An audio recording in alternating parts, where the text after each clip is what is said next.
श्रद्धालु हो, जय श्री कृष्णा, जय श्री राम, जय श्री राधे राधे, जय श्री महाकाल। इस प्रवचन में आपको श्रवण कराएंगे संपूर्ण देवताओं के तेज से देवी का महालक्ष्मी रूप में अवतार और उनके द्वारा महिषासुर का वध। ऋषि कहते हैं राजन रंभ नाम से प्रसिद्ध एक असुर था जो दैत्य वंश का शिरोमणि माना जाता था। उससे महातेजस्वी महेश नामक दानव का जन्म हुआ था। दानवराज महेश समस्त देवताओं को युद्ध में पराजित करके देवराज इंद्र के सिंहासन पर जा बैठा और स्वर्गलोक में रहकर त्रिलोकी का राज्य करने लगा। तब पराजित हुए देवता ब्रह्मा जी की शरण में गए। ब्रह्मा जी की उन सबको साथ ले उस स्थान पर गए जहाँ भगवान शिव और विष्णु विराजमान थे। वहां पहुंचकर सब देवताओं ने शिव और केशव को नमस्कार किया तथा अपना सब वृतांत यथार्थ रूप से ब्यौरेवार कह सुनाया। वे बोले, भगवान दुरात्मा महिषासुर ने हम सबको सम्रांगण में जीतकर स्वर्ग लोक से निकाल दिया है, इसलिए हम सब मृत लोक में भटक रहे हैं और कहीं भी हमें शांति नहीं मिल रही है। उस असुर ने इंद्र आदि देवताओं की कौन कौन सी दुर्दशा नहीं की है। सूर्य, चंद्रमा, वरुण, कुबेर, यम, इंद्र, अग्नि, वायु, गंधर्व, विद्याधर और चारण, इन सबके तथा अन्य लोगों के भी जो कर्तव्य कर्म है उन सबको वह पापात्मा असुर स्वयं ही करता है। उसने दैत्य पक्ष को अभयदान कर दिया है, इसलिए हम सब देवता आपकी शरण में आए हैं। आप दोनों हमारी रक्षा करें और उस असुर के वध का उपाय शीघ्र ही सोचें, क्योंकि आप दोनों ऐसा करने में समर्थ हैं। देवताओं की यह बात सुनकर भगवान शिव और विष्णु ने अत्यंत क्रोध किया। रोष के मारे उनके नेत्र घूमने लगे। तब अत्यंत क्रोध से भरे हुए भगवान शिव और विष्णु के मुख से तथा अन्य देवताओं के शरीर से तेज प्रकट हुआ। तेज का वह महान पुंज अत्यंत प्रज्वलित हो दसों दिशाओं में प्रकाशित हो उठा। दुर्गा जी के ध्यान में लगे हुए सब देवताओं ने उस तेज को प्रत्यक्ष देखा। संपूर्ण देवताओं के शरीरों से निकला हुआ वह अत्यंत भीषण तेज एकत्र हो एक नारी के रूप में परिणत हो गया। वह नारी साक्षात महेश मर्दिनी देवी थी। उनका प्रकाशमान मुख भगवान शिव के तेज से प्रकट हुआ था। भुजाएं विष्णु के तेज से उत्पन्न हुई थी। केश यमराज के तेज से आविर्भूत हुए थे। उनके दोनों स्तन चंद्रमा के तेज से प्रकट हुए थे। कटिभाग इंद्र के तेज से तथा जंघा और उरु वरुण के तेज से पैदा हुए थे। पृथ्वी की तेज से नितंब का और ब्रह्मा जी के तेज से दोनों चरणों का आविर्भाव हुआ था। पैरों की अंगुलियां सूर्य के तेज से और हाथ की अंगुलियां वसुओं के तेज से उत्पन्न हुई थी।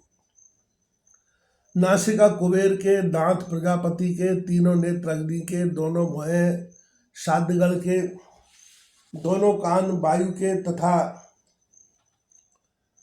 अन्य देवताओं के तेज से प्रकट हुए थे। इस प्रकार देवताओं के तेज से प्रकट हुई कमल लया लक्ष्मी ही वह परमेश्वरी थी। संपूर्ण देवताओं की तेजो राशि से प्रकट हुई उन देवी को देखकर सब देवताओं को बड़ा हर्ष प्राप्त हुआ, परंतु उनके पास कोई अस्त्र नहीं था।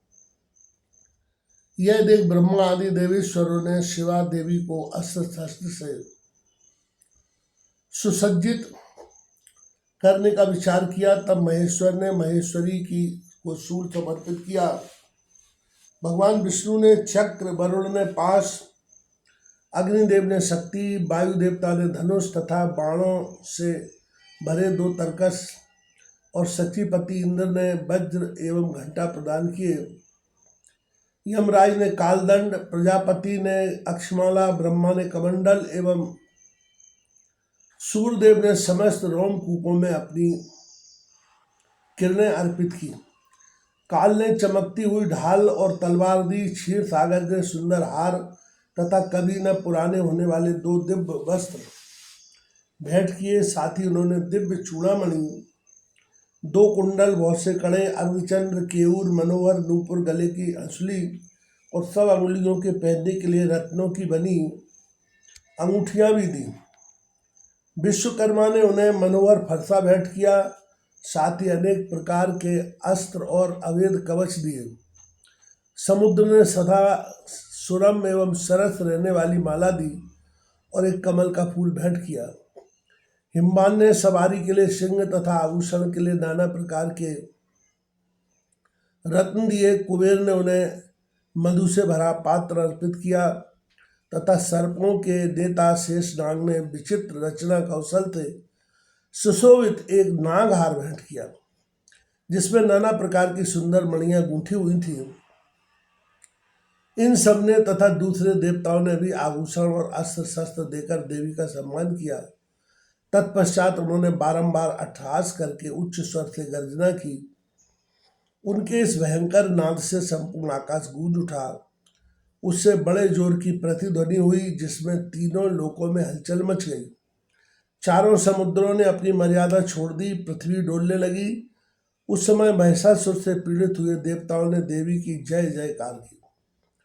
तदनंतर सब देवताओं ने उन महालक्ष्मी स्वरूपा पराशक्ति जगदम्बा का भक्ति गदगद वाणी द्वारा स्तुति किया। संपूर्ण त्रिलोकी को क्षतिग्रस्त क्षोभग्रस्त देख देव बैरी दैत्य अपनी समस्त सेना को कवच आदि से सुसज्जित कर हाथों में हथियार ले सहसा उठ खड़े हुए। रोष से भरा हुआ महिषासुर भी उस शब्द की ओर लक्ष्य करके दौड़ा और आगे पहुंचकर उसने देवी को देखा, जो अपनी प्रभा से तीनों लोगों को प्रकाशित कर रही थी। इस समय महिषासुर के द्वारा पालित करोड़ों शस्त्रधारी महावीर वह आ पहुंचे। चिक्षुर, चामर, उदग्र, कराल, उद्धत, बाष्कल, ताम्र, उग्रास, उग्रवीर, बिडाल, अंधक, दुर्धर, दुर्मुख, त्रिनेत्र, माँ हनु ये तथा अन्य बहुत से युद्ध कौशल सूरवीर सम्रांगण में देवी के साथ युद्ध करने लगे। वे सबके सब अस्त्र शस्त्रों की विद्या में पारंगत थे। इस प्रकार देवी और दैत्यगण दोनों परस्पर जूझने लगे। उनका वह भीषण समय मार काट में ही बीतने लगा। इस तरह भयंकर युद्ध होने के बाद महिषासुर देवी के साथ माया युद्ध करने लगा। तब दोनों ने कहा, रे मूढ़, तेरी बुद्धि मारी गई है, तू व्यर्थ हट क्यों करता है? तीनों लोकों में कोई भी असुर युद्ध में मेरे सामने टिक नहीं सकते। यूं कहकर सर्वलोकमयी देवी कूदकर महिषासुर पर चढ़ गई और अपने पैर से उसे दबाकर उन्होंने भयंकर शूल से उसके कंठ में आघात किया। उनके पैर से दबा होने पर भी महिषासुर अपने मुख से दूसरे रूप में बाहर निकलने लगा। अभी आधे शरीर से ही वह बाहर निकलने पाया था कि देवी ने अपने प्रभाव से उसे रोक दिया। आधा निकला होने पर भी वह महाअधम दैत्य देवी के साथ युद्ध करने लगा। तब देवी ने बहुत बड़ी तलवार से उसका सिर काटकर उस असुर को धराशायी कर दिया। फिर तो उसके सैनिक गण हाय हाय करके नीचे मुख किए भयभीत हो रणभूमि में भागने लगे और त्राय त्राय की पुकार करने लगे। उस समय इंद्र आदि सब देवताओं ने देवी की स्तुति की, गंधर्व गीत गाने लगे और अप्सराएं नृत्य करने लगी। राजन, इस प्रकार मैंने तुमसे देवी के महालक्ष्मी अवतार की कथा कही है।